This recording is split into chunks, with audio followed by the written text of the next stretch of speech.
Hello everyone, welcome to another Monday movie. I'm Mr. Blue Summers.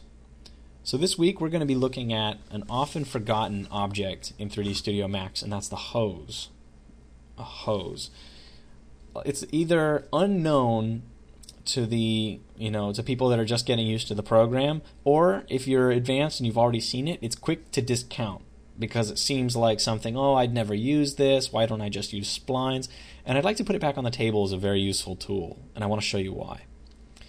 So I've set up a simple scene here. It's just a chamfered box and a plane, a few cylinders embedded in the two. And these here are point objects, these little green things. They're point objects, and all they do is they just hold a position in space, and that's why I have them here. I prefer to use the hose with point objects because they're easier to control. They're placeholders. They need to be bound and linked just like everything else, so they do add a little bit of overhead, but I think in the long run they help to see what's going on in the scene. So I'm going to get right into it here. Under your Create panel, under the Geometry group, under Extended Primitives, you can find the hose right here in the right-hand column. So I'm going to click on that. Now, the beauty of the hose is in that it's bound to object pivots. And what we're going to do is just really quick create a hose. Just like that. And so as this one is going to be bound to object pivots, what I need to do is pick the two objects this hose is going to span. So this hose is going to go between point 1 and point 2. Just like that. And you notice that it snaps into place once it has those objects. So I'm going to very briefly run down some of the features of the hose, and then I'm going to talk about why it's still useful in your pipeline, even though it doesn't really seem to be that robust. So, really quick, first, under these binding objects, you see this parameter here, tension.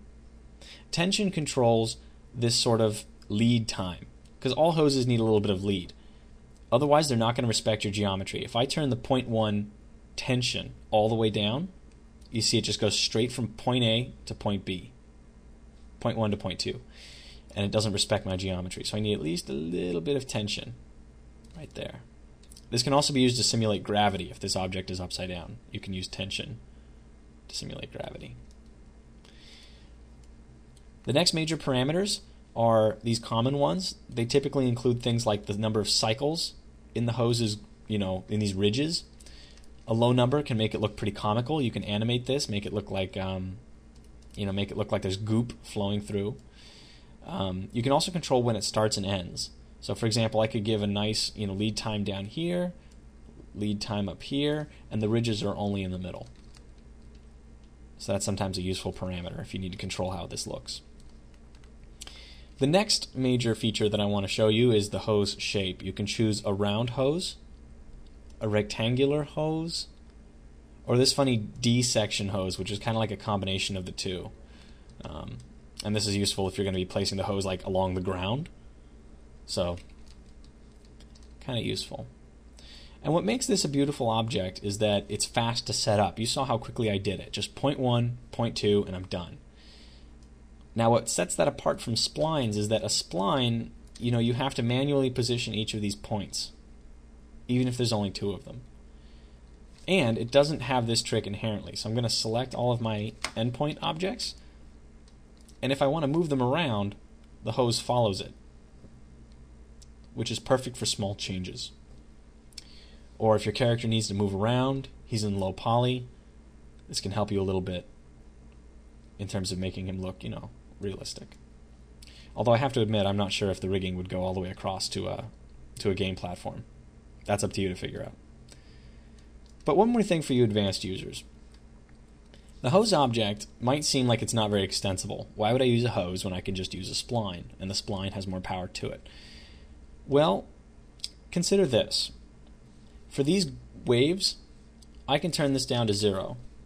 So I'm removing the imposition of that feature onto this object and keeping the fact that it was so fast to set up.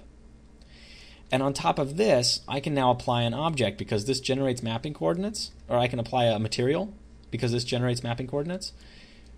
that applies displacement to this and makes it look exactly as I want.